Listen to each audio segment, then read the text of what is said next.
மக்களே வணக்கம். மக்களே, நான் ஒரு 5ஆம் கிளாஸ் படிக்கிறது வரையில் எங்கள் அம்மா எனக்கு நிறைய விஷயங்களை சொல்லி கொடுத்துருக்காங்க.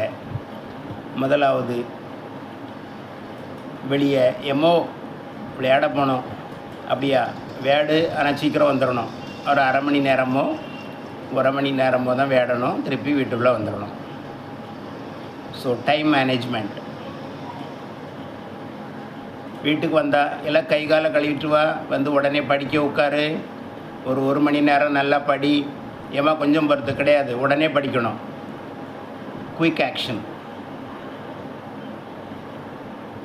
சரி ஏம்மா, நான் வெளியே அங்கே கோயில் பக்கத்தில் கொஞ்சம் ஆள்கள்லாம் கூட்டமாக இருக்குது, ஃபங்க்ஷன் இருக்குது, நான் போட்டால் போ.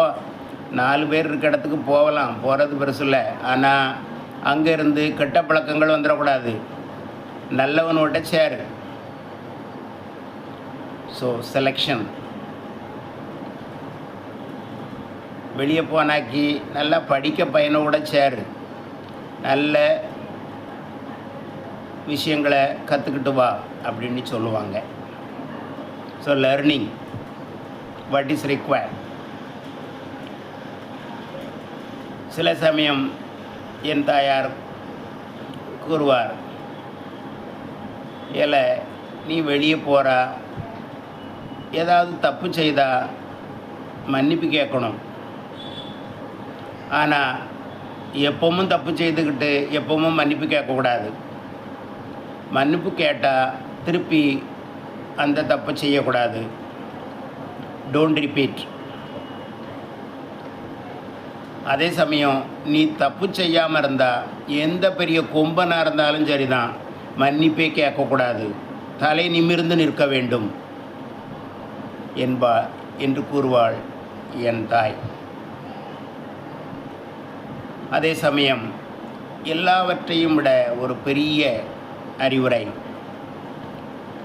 பெரியவங்க சொல்கிறத கேட்கணும், வாத்தியார் சொல்கிறத கேட்கணும், எதிர்த்து பேசக்கூடாது.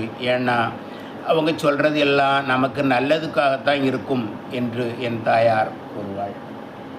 ஆக ஒபீடியன்ஸ், கீழ்ப்படிதல், இதுதான் எல்லாவற்றையும் விட முக்கியம் என்று என் தாயார் கூறுவாள். மக்களே, நாம் நம் தாயாரிடம் இருந்து உலகத்தையே கற்றுக்கொள்ளலாம், வாழ கற்றுக்கொள்ளலாம். பெற்றோர் சொல்வதை கேட்போம், அவர்கள் சொன்னதை நினைவில் வைப்போம்.